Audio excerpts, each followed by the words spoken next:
Hello students, welcome to commerce summary. और आज हम इस वीडियो में बात करने वाले हैं सीबीएसई के अकाउंट्स रिलेटेड आंसर शीट के एक ऐसे अपडेट के बारे में जो कि कहने को तो एग्ज़ाम से पहले आ चुका था, लेकिन बहुत सारे बच्चे इस बात को भूल चुके होंगे कि ये टिप बहुत बड़ी टिप है। ये बहुत बड़ा एक अपडेट है अकाउंट शीट से रिलेटेड, जो आपको एक तरीके से टिप की तरह काम करेगा 40 आउट ऑफ 40 स्कोर करने से। अगर इस चेंज को आपने प्रॉपर तरीके से यूटिलाइज़ कर लिया अकाउंट शीट के, तो आप अकाउंटेंसी सब्जेक्ट में 40 आउट ऑफ 40 स्कोर कर सकते हैं बहुत इजीली। कैसे? क्योंकि ये जो अपडेट आया है इसके थ्रू आप कम से कम 5 से 10 मिनट से ज़्यादा सेव कर सकते हैं अपनी आंसर शीट में।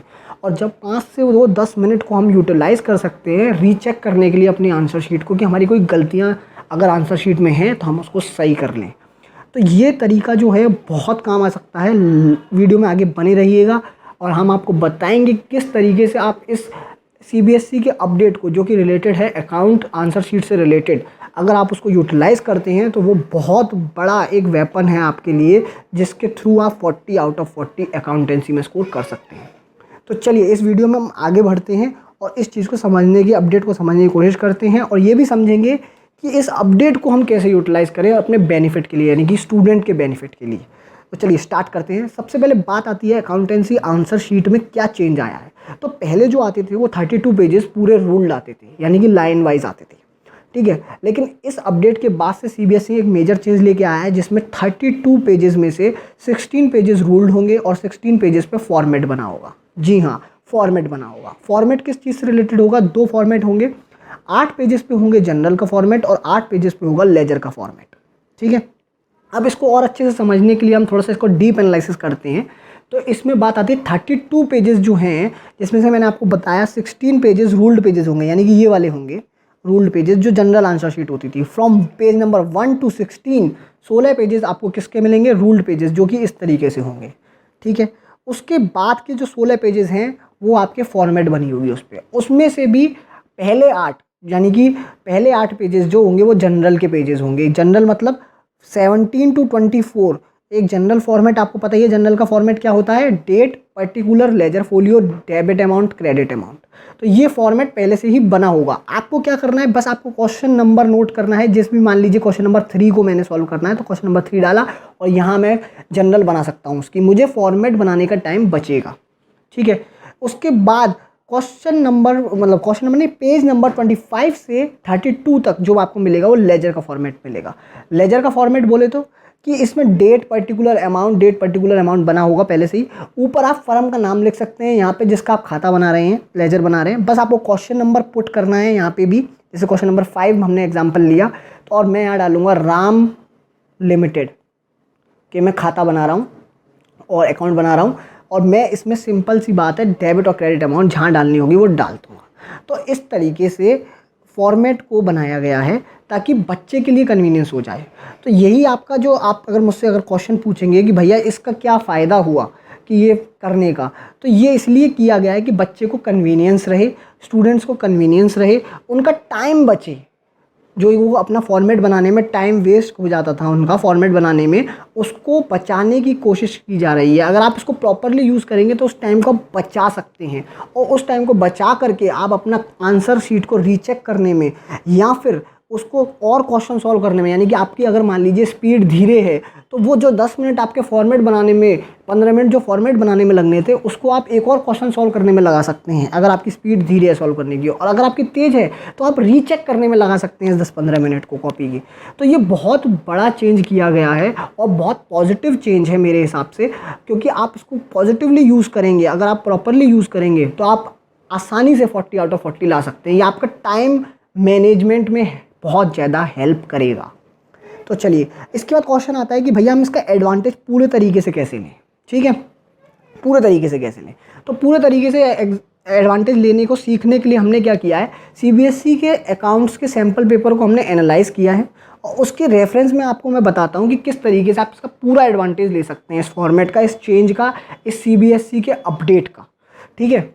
तो सबसे पहले आ जाते हैं, मैंने एक चार्ट बनाया जिसमें है क्वेश्चन नंबर, सबसे पहले क्वेश्चन नंबर 1 2 3 4 5 6 जो भी क्वेश्चन होंगे, उसके बाद वो कितने मार्क्स का है, कौन से चैप्टर से आया है, क्या उसमें आपको करना है, रिक्वायरमेंट क्या रहेगी उसको सॉल्व करने की, और फिर कौन सा वाले फॉर्मेट पे आप करेंगे, रूल पे करेंगे, जनरल के फॉर्मेट पे करेंगे, या फिर लेजर के फॉर्मेट पे जो बना हुआ है, यानी कि पहले 16 पेजेस में या नेक्स्ट 16 पेजेस में या उसके भी नेक्स्ट 16 पेजेस में करेंगे। तो ये तरीके से अगर आप फॉर्मेट क्वेश्चन देख के पहचान लेते हैं कि आपको किस चीज़ पे करना है क्वेश्चन, रूल्ड पे करना है, जनरल पे करना है या लेजर पे करना है, जो कि आपको पढ़ते ही क्वेश्चन पता चल जाएगा और आप उससे टाइम बचा करके अपना यूटिलाइज कर सकते हैं किस में, रीचेक में या फिर और क्वेश्चन सॉल्व करने में।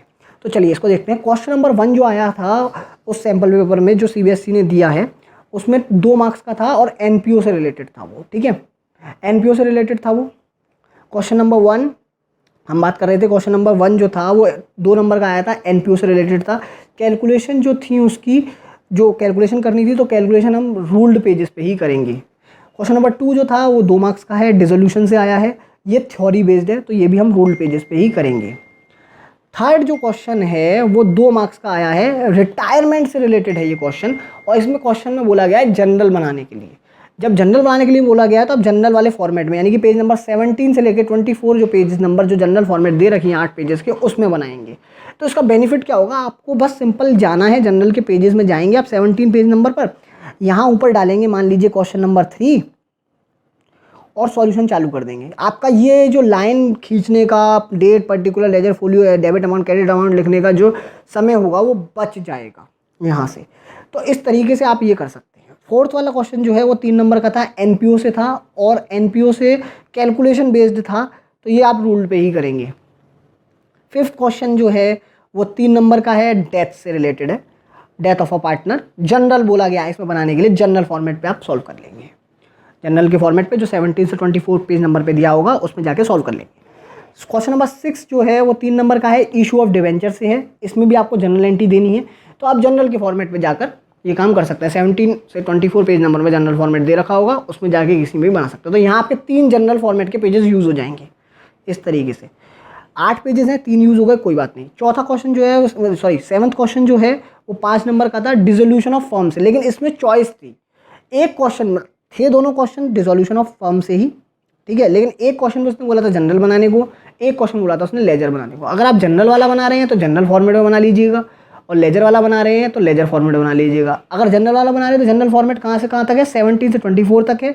अगर लेजर वाला बना रहे हैं तो लेजर फॉर्मेट 25 से 32 तक है। तो आप इसमें से डिसाइड करके तुरंत उस पेज पे जाके बना सकते हैं। आपका जो पेजेस जो है वो पहले से ही गिवन है, फॉर्मेट गिवन है, आपका वो टाइम सेव होगा वहाँ पे। उसके बाद बात आती है क्वेश्चन नंबर 8 की। 8 जो है 5 नंबर का क्वेश्चन है, इशू ऑफ डिवेंचर से रिलेटेड, लेकिन ये क्वेश्चन सबसे यूनिक है क्वेश्चन पेपर में जो सीबीएसई के द्वारा दिया गया है, और इसमें दोनों चीज़ें बोली गई हैं कि आप जनरल भी बनाइए और आप लेजर भी बनाइए।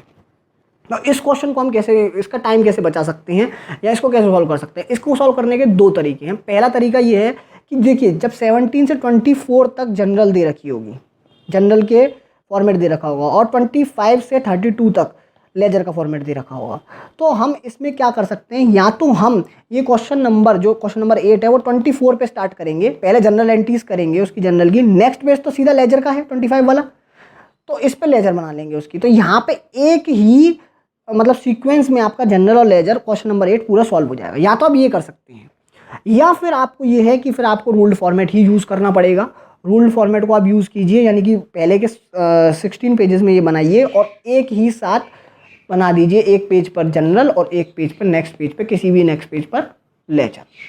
तो आई होप आपको ये चीज़ क्लियर हो गई होगी आपको कैसे यूज़ करना है। मेरा पर्सनल, अगर मैं बोलूँ कि मेरा पर्सनल ओपिनियन क्या होगा, तो मैं पेज नंबर 24 और 25 ही यूज़ करूँगा, ठीक है। उसके बाद 9th क्वेश्चन आ जाता है। 9th क्वेश्चन में जो है वो 5 नंबर का है, एनपीओ से रिलेटेड है और ये लेजर का है, तो लेजर फॉर्मेट में बनेगा, यानी कि 25 पेज नंबर से 32 के बीच में लेजर फॉर्मेट दे रखे होंगे। सीधा वहाँ जाऊँगा, क्वेश्चन नंबर डालूंगा और वहाँ जाके कर दूंगा। एक एग्जांपल मैं आपको दे देता हूँ, जैसे देखिए फॉर्मेट दे रखा है, इस वाले पेज पे जाऊँगा, क्वेश्चन नंबर डालूंगा मैं 9 और यहाँ पे मैं डालूंगा उस फर्म का नाम, जान मान लीजिए राम लिमिटेड नाम है उसका, और राम लिमिटेड डालने के बाद उसका खाता बनाना यानी कि लेजर बनाना स्टार्ट कर दूँगा, ठीक है। इसके बाद जो बात आती है वो आती है क्वेश्चन नंबर 9 तक हम पहुँच चुके हैं, क्वेश्चन नंबर 9 हमने सॉल्व कर लिया था। उसके बाद 10 पे बात आती है। 10 जो है 2 नंबर का, 2 नंबर का है, कैश फ्लो स्टेटमेंट से रिलेटेड है, थ्योरी क्वेश्चन है ये, तो रूल्ड पेजेस पे जाएगा। और बाकी जो कस्टमाइज, यानी कि कस्टमाइज और थ्योरी फॉर्मेट जो होंगे वो सारे के सारे किस में बनाएंगे, हम रूल्ड पेजेस पे बनाएंगे। तो 11 और 12 भी क्या है, 11 क्वेश्चन नंबर जो था वो 3 नंबर का था, टूल्स ऑफ फाइनेंशियल स्टेटमेंट से रिलेटेड कस्टमाइज फॉर्मेट होगा तो ये रूल्ड पेजेस पे ही बनेगा। नेक्स्ट क्वेश्चन जो लास्ट क्वेश्चन 5 नंबर का क्वेश्चन है और इसमें 5 नंबर के क्वेश्चन में कैश फ्लो स्टेटमेंट पूछा गया है, तो कस्टमाइज फॉर्मेट बनेगा सबका और उसका वो रूल्ड पेजेस पे ही बनाएंगे। तो इस तरीके से आप इस अपडेट को अपने पॉजिटिविटी में यूज़ कर सकते हैं, अपने पॉजिटिव साइड में यूज़ कर सकते हैं, इसका बेनिफिट ले सकते हैं, इसका एडवांटेज ले सकते हैं और इसको 40 आउट ऑफ 40 स्कोर करने में बहुत मदद कर सकता है ये, क्योंकि हमारा रीचेकिंग टाइम बढ़ेगा या हम और क्वेश्चन सॉल्व कर सकेंगे अगर हम ये फॉर्मेट यूज़ करते हैं। तो भैया एक बात और आई कि अगर मुझे नहीं, मैं कंफर्टेबल नहीं हूँ, आज तक हमने अभी किया नहीं है, तो मैं कंफर्टेबल नहीं हूँ इस फॉर्मेट को यूज़ करने के लिए, ठीक है। वैसे तो मैंने आपको बता दिया है कि आपको किस तरीके से इसको बेनिफिट लेना है, इसीलिए आज ये वीडियो आ रही है एक दिन पहले एग्जाम से, ताकि आपको क्लियर रहे, दिमाग में याद रहे, भूले ना आप। लेकिन फिर भी अगर ये है कि नहीं भैया मैं कंफर्टेबल नहीं हूँ, मुझे नहीं करना है ये यूज़, तो क्या ये नेसेसरी है? क्या बोर्ड मेरे मार्क्स काट लेगा इसमें अगर मैं यूज़ नहीं करूँगा? तो नहीं बेटा, कोई भी चीज़ नेसेसरी नहीं है ये कि आपको जनरल फॉर्मेट और लेजर फॉर्मेट यूज़ करना ही करना है। ये बस कन्वीनियंस के लिए दी गई है, आपका टाइम बचाने के लिए दी गई है, क्योंकि टाइम जो है वो कम हो गया है पहले से अकाउंट्स के पेपर के लिए और जनरली बच्चों के क्वेश्चन छूट जाते हैं। तो ये स्टूडेंट के कन्वीनियंस के लिए दी गई है, इसमें कोई भी तरीके का आपको कंपल्सन नहीं है। स्टूडेंट चाहे तो यूज़ करे, स्टूडेंट नहीं चाहता यूज़ करना तो ना करे, कोई दिक्कत नहीं है, ये उसकी चॉइस पर डिपेंड करता है पूरा, ठीक है। लेकिन मेरा अगर पर्सनल ओपिनियन माना जाए, जो इसके लिए मैं वीडियो बना रहा हूँ ये, तो वो यही है कि इसको पर्सनली मैं ये कहूँगा कि आप यूज़ कीजिए फॉर्मेट्स को, जो दिए हुए फॉर्मेट पेजेस को पूरा यूज़ कीजिए, इसका पूरा बेनिफिट लीजिए और इस टाइम को बचा करके आप या तो और ज़्यादा क्वेश्चन सॉल्व करने में या तो फिर रीचेक करने में लगाइए, जिससे कि आपके 40 आउट ऑफ 40 आने के चांसेस बहुत बढ़ जाएंगे। तो इसको कैसे यूटिलाइज़ कर सकते हैं, एक समरी वे में देख लेते हैं। अगर कोई भी क्वेश्चन आता है जिसमें जनरल बोला गया है, तो आप जनरल फॉर्मेट में जाके बनाइए, जो कि 17 से 24 पेज नंबर में दे रखा होगा, ठीक है। अगर कोई क्वेश्चन में लेजर पूछा गया है खाली, तो उसको लेजर फॉर्मेट में जाके बनाइए, जो कि 25 से 32 के बीच में दे रखा होगा, ठीक है। अगर कोई क्वेश्चन आ जाता है जैसे कि दे रखा है सीबीएसई के सैम्पल पेपर में जो उन्होंने सबमिट किया है, जो उन्होंने मतलब निकाला है, उसमें दिया हुआ है, अगर सेम क्वेश्चन जो है उसमें जनरल और लेजर दोनों चीज़ पूछ लेता है, तो फिर आप पे अगर एक ही क्वेश्चन है वैसा पूरे पेपर में, तो आप सीधा 24 पेज नंबर पे जाइएगा, 24-25 पेज सॉल्व कर लीजिएगा, क्योंकि 24 वाला पेज नंबर होगा जनरल का, 25 वाला होगा लेजर का, तो इकट्ठे आपका क्वेश्चन नंबर 24 यानी 4-5 जो भी क्वेश्चन होगा वो क्लियर हो जाएगा, मतलब एक ही सीक्वेंस में बन जाएगा। लेकिन अगर बाई चांस इसके बाद और भी एक और क्वेश्चन आ जाता है जिसमें जनरल और लेजर दोनों पूछा गया है, तो फिर आपको रूल्ड पेजेस पे बनाना पड़ेगा, फिर उसके बाद कोई ऑप्शन नहीं है, क्योंकि आप अलग अलग बनाएंगे तो it may be confusing for the checking teacher, जो चेक कर रहा है जो टीचर चेक कर रहा है उसके लिए कन्फ्यूज़न हो जाएगा और वो शायद ना देख पाए और आपके नंबर कट जाएँ। तो इसके लिए फिर आप रूल्ड पेजेस पे बनाइएगा, मतलब एक क्वेश्चन है जनरल और लेजर जिसमें दोनों पूछे जा रहे हैं, तो आप पेज नंबर 24-25 यूज़ कर सकते हैं। उसके बाद ज़्यादा हैं तो वो आप रूल्ड पेजेस पे कीजिएगा, ठीक है। रेस्ट बाकी बचे हुए जो क्वेश्चन है वो कस्टमाइज फॉर्मेट पे रहेंगे, कस्टमाइज फॉर्मेट बनाना पड़ेगा उसमें हमें, तो वो रूल्ड पेजेस पे ही रहेंगे, नेचुरल रहेगा। तो इस तरीके से मैंने आपको बताया एक ऐसी टिप जो आपको बहुत मदद कर सकती है कल के पेपर में, अकाउंटेंसी के में 40 आउट ऑफ 40 स्कोर करने में, क्योंकि आपका ये टाइम बचाएगी, आपको ये ज़्यादा समय देगी रीचेकिंग के लिए या फिर क्वेश्चन सॉल्व करने के लिए, और 40 आउट ऑफ 40 लाना बहुत आसान है। थैंक यू सो मच इस वीडियो के लिए, बस इतना ही। हाँ, अगर आप आज जो है अगर कोई भी सॉल्यूशन देखना चाहते हैं अपने लिए आगे किसी भी चैप्टर से रिलेटेड जो कि अपलोडेड है कॉमर्स समरी पे, www.commercesummary.com पे जाकर उसका सॉल्यूशन देख सकते हैं। इसको देखने के लिए आप क्या कर सकते हैं, सिंपल आप गूगल में जाइए, गूगल में जाके टाइप कीजिए कॉमर्स समरी, मैंने टाइप किया कॉमर्स समरी, बस इतना सा टाइप कीजिए, आपको सबसे पहली वेबसाइट मिल जाएगी। इसमें गए हम क्लास 12th में गए, इसके बाद क्लास 12th में जाने के बाद हमने क्या किया, अकाउंटेंसी पे क्लिक किया। अकाउंटेंसी में हमें क्या चाहिए, टी एस गरेवाल का सॉल्यूशन चाहिए। टी एस गरेवाल के सॉल्यूशन में हमने क्या किया है, हमने सबसे पहले अगर मान लीजिए ये 3 चैप्टर अपलोडेड है, इसमें कैश फ्लो स्टेटमेंट 1, 2, 3, 1, 6 और 5 अपलोडेड हैं अलग अलग बुक के। इसमें हमने क्या किया, मान लीजिए financial statement for non profit किया, तो अब यहाँ पे मेरा सॉल्यूशन पूरा दे रखा है, question number 1, question 2, question 3, question 4, जितना भी सॉल्यूशन है सब दे रखा है आपको बढ़िया तरीके से विद एवरी डिटेल जो भी आपको चाहिए होगी। और इसमें हम लोग क्या करते हैं, पहले आपका कोई भी तरीके का अगर नोट होता है, वर्किंग नोट होता है, तो वो हम पहले देते हैं ताकि बच्चा समझ जाए कि वर्किंग नोट के थ्रू ये पॉइंट जो यहाँ से आ रहा है वो यहाँ पे इस चीज़ से आ रहा है। देखिए जैसे कि हमने पहले ही लिखा हुआ मेंशन किया हुआ ग्रीन कलर में कि वर्किंग नोट हम पहले देंगे। तो कोई भी चीज़ का वर्किंग नोट होगा तो हम पहले ही सॉल्यूशन से पहले, मेन सॉल्यूशन से पहले अपडेट कर देते हैं, अपलोड कर देते हैं, ताकि बच्चे को दिक्कत ना आए। ठीक है, तो चलिए आज की वीडियो के लिए इतना ही। बाकी www.commerce summary पे जाकर आप पढ़ सकते हैं। Thank you so much. Students, video अच्छी लगी हो तो चैनल को सब्सक्राइब करें, बेल आइकन को दबाना ना भूलें और कॉमर्स समरी को इंस्टाग्राम पर फॉलो करें।